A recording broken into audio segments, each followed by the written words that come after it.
सीखने वालों और हमेशा कुछ नया जानने की इच्छा रखने वाले सभी जिज्ञासुओं का आज के इस नए गहन अध्ययन में बहुत बहुत स्वागत है। आज का हमारा विषय बहुत ही खास है, विशेषकर उन सभी के लिए जो शिक्षा के क्षेत्र में अपना भविष्य देख रहे हैं। बिल्कुल, और एक बेहतरीन शिक्षक बनने का सपना संजो रहे हैं। हाँ, एकदम सही। तो आज हम यूपीटीईटी यानी उत्तर प्रदेश शिक्षक पात्रता परीक्षा के पेपर 2 के बाल विकास एवं शिक्षण विधि वाले जो अभ्यास नोट्स है ना, उनका गहराई से विश्लेषण करने वाले हैं। हमारा मिशन आज सिर्फ सही उत्तर रट लेना नहीं है, बल्कि एक विशेषज्ञ शिक्षक की तरह हर एक अवधारणा को खोल कर देखना है। बिल्कुल सही कहा। इस ज्ञानवर्धक चर्चा में शामिल होकर अब मुझे बेहद खुशी हो रही है। आज हम इन नोट्स में दिए गए प्रश्न संख्या 16 से लेकर 30 तक के सफर पर निकलेंगे। बाल विकास और शिक्षण विधि एक ऐसा विषय है जिसे अगर समझ लिया जाए तो ये रटने की जरूरत ही नहीं छोड़ता। सही बात है। हम समझेंगे कि कोई सिद्धांत क्यों बना, उसका असली कक्षा में क्या उपयोग है और परीक्षा के दिन कोई भी सवाल हमें चकमा ना दे सके। एकदम। जो छात्र परीक्षा की तैयारी कर रहे हैं उनके लिए हर एक विकल्प की गहराई में जाना बहुत ज़रूरी है, क्योंकि जो विकल्प आज गलत उत्तर है ना, वो कल किसी और प्रश्न का सही उत्तर हो सकता है। तो चलिए बिना किसी देरी के इस ज्ञान की यात्रा को शुरू करते हैं। तो शुरुआत करते हैं अपने पहले विषय से, जो इन अभ्यास नोट्स में 16वें प्रश्न के रूप में दिया गया है। ये पिछड़े बालकों की शिक्षा के स्तर से जुड़ा हुआ है। इसमें पूछा गया है कि पिछड़े बालकों के लिए शैक्षिक लब्धि यानी एजुकेशनल कोशेंट की अवधारणा किसने दी? हाँ, EQ। हाँ, EQ। तो हमारे पास नोट्स में बर्टन हॉल, शोनेल, सिरिल बर्ट और गॉर्डन के नाम हैं। अब अगर मैं इन विकल्पों का विश्लेषण करूं तो मनोविज्ञान के इतिहास में सिरिल बर्ट का काम विशेष शिक्षा और पिछड़ेपन पर बहुत गहराई से हुआ है। मेरा अनुमान है कि इसका उत्तर सिरिल बर्ट होना चाहिए। आपकी समझ बिल्कुल सही दिशा में है। इसका सही उत्तर सिरिल बर्ट ही है। अगर हम एक विशेषज्ञ शिक्षक के नजरिए से सोचें तो हमें यह समझना होगा कि अन्वेषण शैक्षिक लब्धि आखिर क्यों जरूरी है। कक्षा में हर बच्चा एक ही गति से तो नहीं सीखता ना। बिल्कुल नहीं। बर्टन, हॉल, शोनेल और गॉर्डन जैसे मनोवैज्ञानिकों ने शिक्षा के अन्य क्षेत्रों में काम किया है, लेकिन सिरिल बर्ट ने महसूस किया कि जो बच्चे पढ़ाई में पीछे छूट रहे हैं उनके पिछड़ेपन को मापने का कोई वैज्ञानिक पैमाना होना चाहिए। इसीलिए उन्होंने ये अवधारणा दी। तैयारी करने वाले छात्रों के लिए यहाँ एक अच्छी ट्रिक ये हो सकती है कि मनोवैज्ञानिक का नाम बर्ट है और पिछड़े को अंग्रेजी में बैकवर्ड कहते हैं। अरे हाँ, दोनों शब्दों की शुरुआत बी अक्षर से होती है। एकदम। और हाँ, परीक्षा के लिए एक बहुत महत्वपूर्ण टिप ये है कि शैक्षिक लब्धि यानी EQ और बुद्धि लब्धि यानी IQ के बीच के अंतर को हमेशा स्पष्ट रखें। शैक्षिक लब्धि ये बताती है कि बच्चा अपनी उम्र के हिसाब से शिक्षा में कितना पीछे है, जबकि बुद्धि लब्धि उसकी कुल मानसिक क्षमता को मापती है। ये एक बहुत ही तार्किक और काम आने वाला तरीका है। इसे याद रखना अब काफी आसान हो जाएगा। अब चूंकि हम लब्धि और मापन की बात कर रहे हैं तो स्वाभाविक रूप से हमारा अगला विषय परीक्षण या टेस्ट से जुड़ जाता है, जो नोट्स में 17वें प्रश्न के रूप में सामने आता है। हाँ, ये एक जरूरी हिस्सा है। यहाँ पूछा गया है कि एक उत्तम परीक्षण की विशेषताओं से कौन सा विकल्प भिन्न है। नोट्स में वस्तुनिष्ठता, वैधता और विश्वसनीयता का जिक्र है और साथ ही अभिक्षमता यानी एप्टीट्यूड को भी एक विकल्प के रूप में रखा गया है। मुझे लगता है कि पहले 3 तो किसी भी अच्छी परीक्षा के नियम है, लेकिन अभिक्षमता कुछ अलग लग रही है। एकदम सटीक विश्लेषण। एक अच्छे परीक्षण के कुछ अनिवार्य गुण होते हैं जिन्हें हर भावी शिक्षक को समझना चाहिए।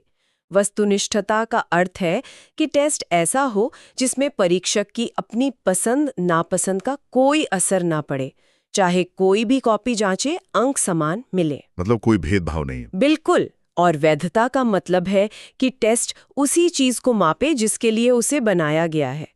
उदाहरण के लिए अगर गणित का टेस्ट है तो उसमें भाषा की कठिन शब्दावली बच्चे को न उलझाए। और विश्वसनीयता का अर्थ है कि अगर टेस्ट को बार बार लिया जाए तो भी परिणाम स्थिर रहें। हाँ, ये तीनों तो परीक्षण के गुण लग रहे हैं। सही कहा। लेकिन अभिक्षमता या एप्टीट्यूड ये व्यक्ति के भीतर की जन्मजात क्षमता है। ये किसी कागज के टेस्ट का गुण नहीं है। इसलिए यही विकल्प भिन्न है। परीक्षण के इन 3 मुख्य स्तंभों को याद रखने के लिए OVR मतलब ऑब्जेक्टिविटी, वैलिडिटी, रिलायबिलिटी का सूत्र याद रखा जा सकता है। OVR, बहुत बढ़िया। और परीक्षा भवन के लिए टिप ये है कि जब भी कौन सा भिन्न है पूछा जाए तो ऑड वन आउट तकनीक का इस्तेमाल करें। जो चीज़ पूरी तरह से अलग श्रेणी की हो वही उत्तर होती है। ये बहुत ही व्यावहारिक दृष्टिकोण है। अभिक्षमता इंसान के अंदर होती है, टेस्ट में नहीं। परीक्षण से आगे बढ़ते हुए अब हम उस चीज पर आते हैं जिसे ये टेस्ट अक्सर मापते हैं, मतलब हमारी बुद्धि। हमारे नोट्स का 18वां प्रश्न बुद्धि के सिद्धांतों के बारे में है। बुद्धि के सिद्धांत हमेशा पूछे जाते हैं। हाँ, तो यहाँ पूछा गया है कि इनमें से कौन सा बुद्धि का सिद्धांत नहीं है। विकल्प हैं प्रत्यागमन का सिद्धांत, द्वितत्व का सिद्धांत, बहुत तत्व का सिद्धांत और एक तत्व का सिद्धांत। नोट्स में यहाँ एक बहुत ही दिलचस्प चेतावनी दी गई है कि नहीं वाले प्रश्नों पर विशेष ध्यान दें। ये चेतावनी तो हर परीक्षा के लिए संजीवनी है। बिल्कुल। अगर मैं सिद्धांतों को देखूं तो एक तत्व, द्वितत्व और बहुत तत्व तो सीधे तौर पर इंटेलिजेंस की संरचना बताते लग रहे हैं। तो क्या प्रत्यागमन का सिद्धांत इससे अलग है? हाँ बिल्कुल। वो चेतावनी जो नोट्स में दी गई है वो परीक्षा में नकारात्मक अंकों से बचने का सबसे बड़ा हथियार है। छात्र अक्सर परीक्षा के दबाव में नहीं शब्द पढ़ना भूल जाते हैं। अगर हम बुद्धि के सिद्धांतों की बात करें तो एक तत्व का सिद्धांत एल्फ्रेड बिने ने दिया था, द्वितत्व स्पीयरमैन का है और बहुतत्व का सिद्धांत थॉर्नडाइक ने दिया था। ये सभी बताते हैं कि हमारी बुद्धि कैसे काम करती है। तो फिर प्रत्यागमन का सिद्धांत क्या है? प्रत्यागमन का सिद्धांत यानी थ्योरी ऑफ रिग्रेशन बुद्धि की परिभाषा नहीं है। ये वंशानुक्रम या जेनेटिक्स का एक नियम है। प्रत्यागमन का सीधा सा मतलब है विपरीत गुणों का पैदा होना। जैसे बहुत ही कुशाग्र और प्रतिभाशाली माता पिता की संतान का कम बुद्धिमान होना या कम बुद्धिमान माता पिता के घर एक जीनियस बच्चे का जन्म लेना। अच्छा, मतलब प्रकृति बैलेंस कर रही है। एकदम सही। यह प्रकृति का संतुलन बनाने का तरीका है। इसलिए यह बुद्धि का नहीं बल्कि हेरिडिटी का सिद्धांत है। एक शिक्षक को ये पता होना चाहिए ताकि वो कक्षा में किसी बच्चे को उसके माता पिता की पृष्ठभूमि के आधार पर जज न करे। ये तो बहुत ही गहरी बात है। प्रकृति अपना संतुलन खुद बनाती है। अब जब हमने दिमाग और जेनेटिक्स की बात कर ही ली है तो शरीर के उस हिस्से की तरफ चलते हैं जो हमारे विकास को अंदर से नियंत्रित करता है। हमारी ग्रंथियां। हाँ, बायोलॉजी वाला हिस्सा। 19वां प्रश्न जीव विज्ञान से जुड़ा है। इसमें पूछा गया है कि कौन सी ग्रंथि अंतःस्रावी या एंडोक्राइन नहीं है। विकल्प है लार ग्रंथि, पीयूष ग्रंथि, थायराइड ग्रंथि और एड्रिनल ग्रंथि। अब सामान्य विज्ञान की समझ कहती है कि पीयूष, थायराइड और एड्रिनल तो शरीर के अंदर गहराई में काम करती हैं, लेकिन लार ग्रंथि का स्राव तो मुंह में महसूस कर सकते हैं। और यही अवलोकन आपको सही उत्तर तक ले जाता है। बाल विकास के पेपर में शारीरिक विकास के जैविक कारकों को समझना बहुत जरूरी है, क्योंकि बच्चे का व्यवहार अक्सर उसके हार्मोन से प्रभावित होता है। अंतःस्रावी ग्रंथियां वे होती हैं जिनमें कोई नली या डक्ट नहीं होती। वे अपने हार्मोन सीधे खून में छोड़ देती हैं। तो पीयूष ग्रंथि वगैरह इसी में आती हैं। हाँ, पीयूष, जिसे मास्टर ग्रंथि भी कहते हैं, थायराइड और एड्रिनल इसी श्रेणी में आती हैं। लेकिन लार ग्रंथि बहिस्रावी यानी एक्सोक्राइन है। इसमें नलिकाएं होती हैं जो लार को मुंह तक लाती हैं। इसे याद रखने का सबसे सरल तरीका यही है कि लार बाहर आती है, दिखाई देती है, इसलिए ये अंतः यानी अंदर स्रावी नहीं हो सकती। काफी लॉजिकल है। और परीक्षा के लिए एक महत्वपूर्ण टिप ये है कि बाल विकास में शारीरिक विकास के जैविक कारकों से एकाध प्रश्न जरूर आता है। ग्रंथियों के नाम और उनके मुख्य कार्य, जैसे एड्रिनल ग्रंथि का तनाव के समय काम करना, ये सब जरूर पढ़कर जाना चाहिए। जैविक विकास के बाद अब हम मनोविज्ञान के सबसे बड़े नाम की तरफ बढ़ते हैं, जिसके बिना बाल विकास का कोई भी पाठ्यक्रम पूरा नहीं होता। जीन पियाजे। जीन पियाजे के बिना तो बाल विकास अधूरा है। बिल्कुल। 20वां प्रश्न पियाजे के संज्ञानात्मक विकास के सिद्धांत की दूसरी अवस्था के बारे में पूछता है। नोट्स में 4 अवस्थाएं दी गई हैं: पूर्व संक्रियात्मक औपचारिक संक्रिया, मूर्त संक्रिया और संवेदात्मक गामक अवस्था। जितना मुझे याद आ रहा है, पियाजे ने शुरुआत इंद्रियों से की थी, फिर बच्चा थोड़ा और बड़ा होता है। तो क्या पूर्व संक्रियात्मक अवस्था ही वो दूसरी हाँ, बिल्कुल वही दूसरी अवस्था है। आपकी स्मृति बहुत अच्छी है। जीन पियाजे ने बच्चों के सोचने और दुनिया को समझने के तरीके पर जो शोध किया, वो शिक्षा जगत में मील का पत्थर है। उन्होंने 4 अवस्थाएं बताई। पहली है संवेदनात्मक गामक यानी सेंसरी मोटर, जो जन्म से 2 वर्ष तक होती है, जहां बच्चा अपनी इंद्रियों से सीखता है। और दूसरी जो प्रश्न में पूछी गई है? सही। दूसरी अवस्था है पूर्व संक्रियात्मक अवस्था या प्री ऑपरेशनल स्टेज, जो 2 से 7 वर्ष तक चलती है। तीसरी मूर्त संक्रिया मतलब कॉन्क्रीट, और चौथी औपचारिक संक्रिया यानी फॉर्मल है। पूर्व संक्रियात्मक अवस्था बहुत ही रोचक होती है। वो कैसे? इस उम्र में बच्चे चीजों को प्रतीकों के रूप में देखना शुरू करते हैं, लेकिन उनमें तर्क करने की क्षमता पूरी तरह विकसित नहीं होती। वे निर्जीव चीजों में भी जान देखते हैं, जिसे जीववाद या एनिमिज्म कहते हैं।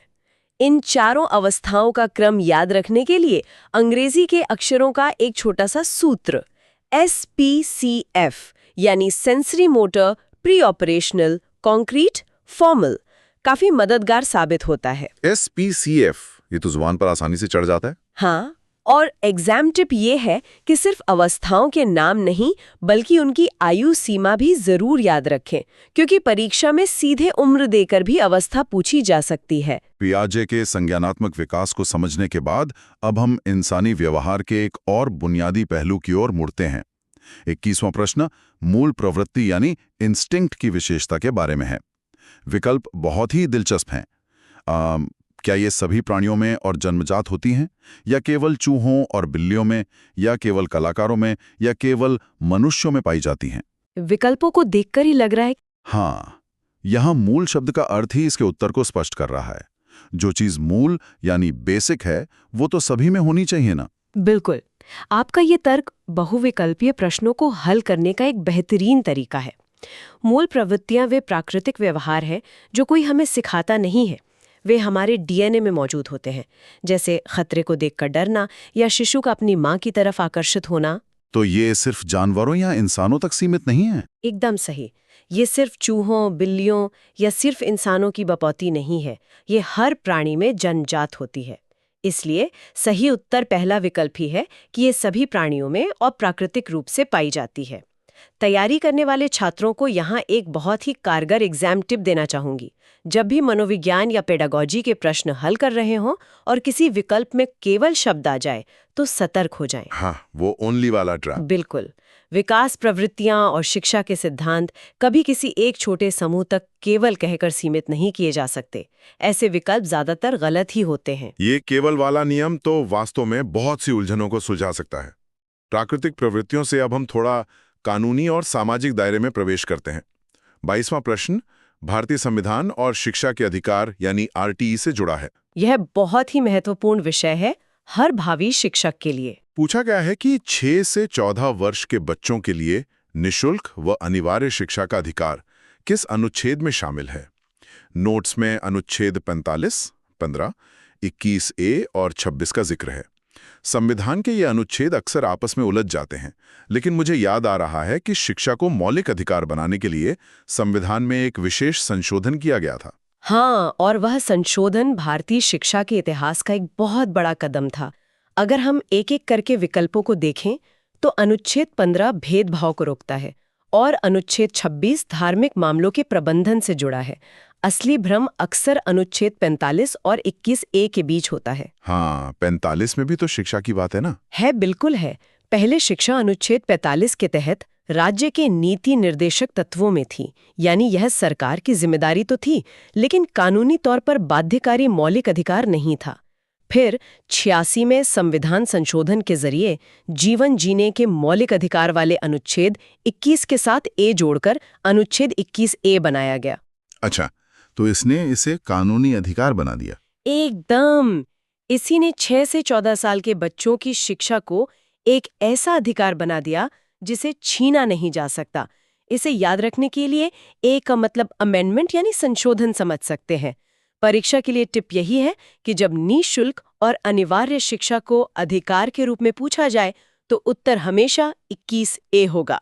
अनुच्छेद 21A के इस ऐतिहासिक महत्व को समझने के बाद चलिए वापस मनोविज्ञान की तरफ लौटते हैं और इंसान की शारीरिक बनावट और उसके व्यक्तित्व के कनेक्शन को देखते हैं।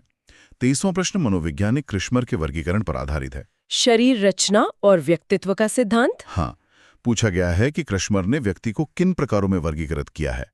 विकल्प हैं गोलकाय, सुडौलकाय, लंबकाय और इनमें से सभी। अगर हम अपने आसपास देखें तो इंसानों के शरीर के यही 3 मुख्य आकार तो नजर आते हैं। कुछ थोड़े मोटे और गोल, कुछ फिट और कुछ पतले लंबे। बिल्कुल सही अवलोकन है आपका। मनोवैज्ञानिक अर्नस्ट क्रेशमर ने इंसान के शरीर की बनावट और उसके स्वभाव के बीच एक संबंध खोजने की कोशिश की थी। उन्होंने कहा कि गोलकाय यानी पिकनिक लोग आमतौर पर मिलनसार और खुशमिजाज होते हैं। सुडौलकाय यानी एथलेटिक लोग ऊर्जावान और दृढ़ निश्चयी होते हैं। और लंबकाय लोग? और लंबकाय यानी एस्थेनिक लोग अक्सर शांत, गंभीर और कभी-कभी चिड़चिड़े हो सकते हैं। चूंकि ये तीनों ही क्रेशमर के वर्गीकरण का हिस्सा है, इसलिए सही उत्तर होगा इनमें से सभी। एक भावी शिक्षक के लिए इस सिद्धांत को जानने का मतलब बच्चों को लेबल करना नहीं है, बल्कि यह समझना है कि हर बच्चे की शारीरिक और मानसिक संरचना अलग होती है। ये बहुत ही जरूरी बात कही आपने। परीक्षार्थियों के लिए यहाँ एक अहम एग्जाम टिप है।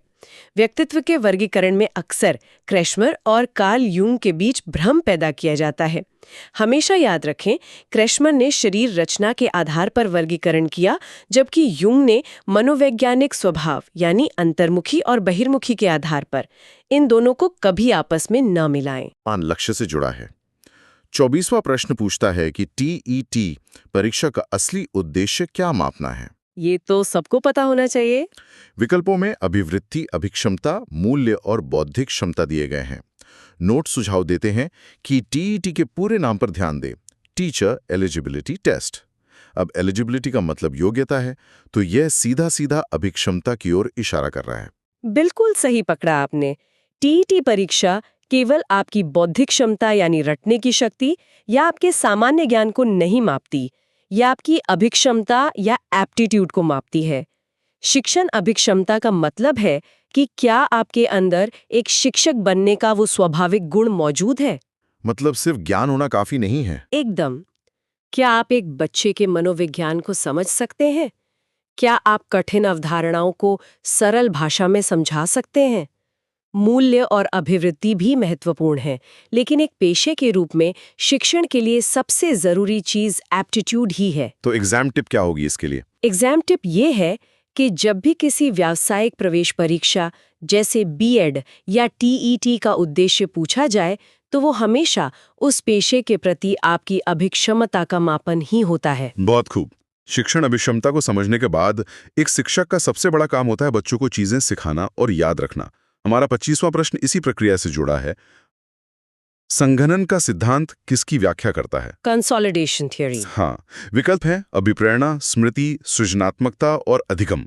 अब शब्द संघनन का विज्ञान में मतलब होता है किसी चीज का घना या ठोस होना, जैसे भाप का पानी बन जाना। क्या मनोविज्ञान में भी इसका यही अर्थ है? आपने बहुत ही सटीक वैज्ञानिक उदाहरण दिया। मनोविज्ञान में भी इसका अर्थ लगभग यही है। जब हम कोई नई चीज सीखते हैं, तो वो हमारी अल्पकालिक स्मृति यानी शॉर्ट टर्म मेमोरी में होती है, जो बहुत कच्ची और अस्थिर होती है। फिर वो पक्की कैसे होती है? समय के साथ अभ्यास और नींद के दौरान हमारा दिमाग इन कच्ची यादों को संघनन की प्रक्रिया से गुजारकर दीर्घकालिक स्मृति यानी लॉन्ग टर्म मेमोरी में बदल देता है। मतलब यादें ठोस और पक्की हो जाती हैं। इसलिए ये सिद्धांत सीधे तौर पर स्मृति की व्याख्या करता है। सृजनात्मकता या अभिप्रेरणा इसका उत्तर नहीं है। तो जैसे भाप पानी बनकर ठोस होती है, वैसे ही विचार स्मृति बन जाते हैं। एकदम सही। परीक्षा की तैयारी कर रहे छात्रों को मेरी सलाह है कि स्मृति और विस्मृति के चैप्टर से सिद्धांतों के सीधे नाम पूछे जाते हैं। इसलिए कंसोलिडेशन थ्योरी को हमेशा पक्की याददाश्त के साथ जोड़कर देखें। यह उदाहरण बहुत ही स्पष्ट है। याददाश्त मानसिक विकास का हिस्सा है, लेकिन 26वें प्रश्न में बच्चों के शारीरिक विकास को प्रभावित करने वाले कारकों की बात की गई है। विकल्प हैं खेल तथा व्यायाम, वातावरण, वंशानुक्रम और इनमें से सभी। अगर मैं एक बच्चे के शरीर को बढ़ते हुए देखूं, तो जेनेटिक्स भी रोल निभाते हैं, खान पान भी और उसका खेलना कूदना भी। तो उत्तर तो इनमें से सभी होना चाहिए। आपकी व्यवहारिक समझ फिर से सही साबित हुई। बाल विकास में कोई भी एक कारक अकेले काम नहीं करता। बच्चे की ऊंचाई और शारीरिक ढांचा काफी हद तक वंशानुक्रम या हेरिडिटी से तय होता है। लेकिन अगर उसे सही वातावरण यानी अच्छा पोषण और सुरक्षित माहौल ना मिले, तो वो जेनेटिक क्षमता पूरी तरह विकसित नहीं हो पाएगी। और खेलकूद का क्या रोल है? खेल तथा व्यायाम उस शरीर को मजबूत और लचीला बनाते हैं। इसे समझने के लिए शरीर को एक मशीन की तरह सोचें। मशीन का प्रारंभिक डिजाइन माता-पिता से मिलता है। उसे चलाने के लिए ईंधन वातावरण से आता है और उसकी सर्विसिंग खेल-कूद से होती है। ये मशीन वाला एनालॉजी बहुत बढ़िया है। और बाल विकास का एक सार्वभौमिक नियम और एग्जाम टिप ये है कि विकास हमेशा वंशानुक्रम और वातावरण की अंतःक्रिया यानी इंटरैक्शन का ही परिणाम होता है। ये सूत्र पेडागोजी के हर सवाल में मदद करेगा। विकास के इन कारकों को मापने के लिए 27वां प्रश्न एक बहुत ही प्रसिद्ध गणितीय सूत्र की बात करता है। बुद्धिलब्धि या आईक्यू की गणना का सही सूत्र। नोट्स में कई मिलते जुलते सूत्र दिए गए हैं, जिनमें वास्तविक आयु और मानसिक आयु को ऊपर नीचे किया गया है और 100 से गुणा किया गया है।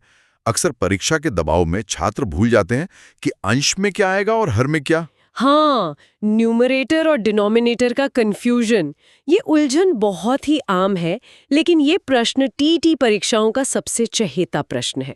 बुद्धिलब्धि निकालने का सही मैथमेटिकल फॉर्मूला है मानसिक आयु को वास्तविक आयु से भाग देना और फिर 100 से गुणा करना, यानी मानसिक आयु हमेशा ऊपर रहेगी। इसे याद रखने का कोई आसान तरीका? इसे याद रखने की एक बहुत ही आसान ट्रिक है।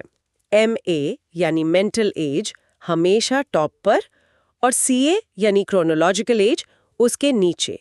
आप इसे ऐसे भी सोच सकते हैं कि हमारा मन या दिमाग हमारे शरीर में सबसे ऊपर होता है, इसलिए मानसिक आयु सूत्र में भी सबसे ऊपर रहेगी। मन शरीर में सबसे ऊपर है, इसलिए मानसिक आयु सूत्र में ऊपर रहेगी।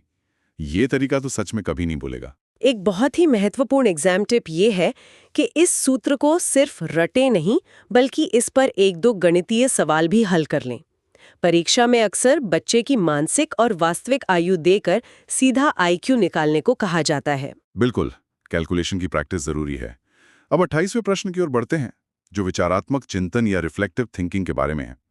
पूछा गया है कि इसकी चर्चा किसने की है। विकल्प हैं गुंडेवर्थ, रास, ड्रेवर और डीवी। मुझे लगता है कि यह सामान्य सोच से कुछ आगे की बात। बिल्कुल, विचारात्मक चिंतन का मतलब है किसी समस्या पर रुककर गहराई से सोच विचार कर उसका समाधान खोजना। यह रटने की विद्या के एकदम विपरीत है। प्रसिद्ध मनोवैज्ञानिक और दार्शनिक जॉन डीवी ने शिक्षा में इस प्रकार की गहरी और आलोचनात्मक सोच को सबसे ज्यादा बढ़ावा दिया था। जॉन डीवी का नाम तो शिक्षा में बहुत बड़ा है। हाँ, उनका मानना था कि कक्षा में बच्चों को सिर्फ जानकारी नहीं देनी चाहिए, बल्कि उन्हें सोचने पर मजबूर करना चाहिए। इसे याद रखने के लिए डीवी शब्द को अंग्रेजी के डीप यानी गहरे से जोड़ लें। डीप थिंकिंग मतलब डीवी का विचारात्मक चिंतन। डीवी और डीप थिंकिंग बहुत बढ़िया कनेक्शन है। परीक्षा के लिए याद रखें कि जब भी शिक्षा में प्रगतिशील शिक्षा, करके सीखना या विचारात्मक चिंतन की बात आए, तो जॉन डीवी का नाम ही सबसे प्रमुख होता है। गहराई से सोचने के बाद 29वां प्रश्न सोचने की एक वैज्ञानिक प्रक्रिया आगमनात्मक तर्क यानी इंडक्टिव रीजनिंग के बारे में है। पूछा गया है कि इसके स्तरों में कौन शामिल नहीं है। विकल्प हैं सामान्यीकरण, प्रयोग, कल्पना और अवलोकन। आगमनात्मक तर्क का मतलब है विशिष्ट उदाहरणों से एक सामान्य नियम बनाना। इस प्रक्रिया में कल्पना शब्द थोड़ा अजीब लग रहा है। और आपका ये सोचना बिल्कुल सही है। आगमनात्मक तर्क एक पूरी तरह से वैज्ञानिक और तार्किक प्रक्रिया है। एक शिक्षक कक्षा में इसका बहुत उपयोग करता है। वो कैसे? मान लीजिए शिक्षक कई उदाहरण देता है, ये अवलोकन है। फिर बच्चे उन उदाहरणों को परखते हैं, ये प्रयोग है। और अंत में वे एक नियम निकालते हैं, ये सामान्यीकरण है। इस पूरी प्रक्रिया में तथ्यों की जरूरत होती है। ख्याली कल्पना या इमेजिनेशन के लिए यहाँ कोई जगह नहीं है, क्योंकि विज्ञान कल्पना पर नहीं, सबूतों पर चलता है। इसलिए कल्पना इसमें शामिल नहीं है। यानी नियम से उदाहरण की ओर। तर्क के बीच का फर्क जरूर समझ लें, क्योंकि पेडागोजी के कई प्रश्न इन्हीं 2 तर्कों के इर्द गिर्द घूमते हैं। अब हम आज के आखिरी 30वें प्रश्न पर पहुंच गए हैं।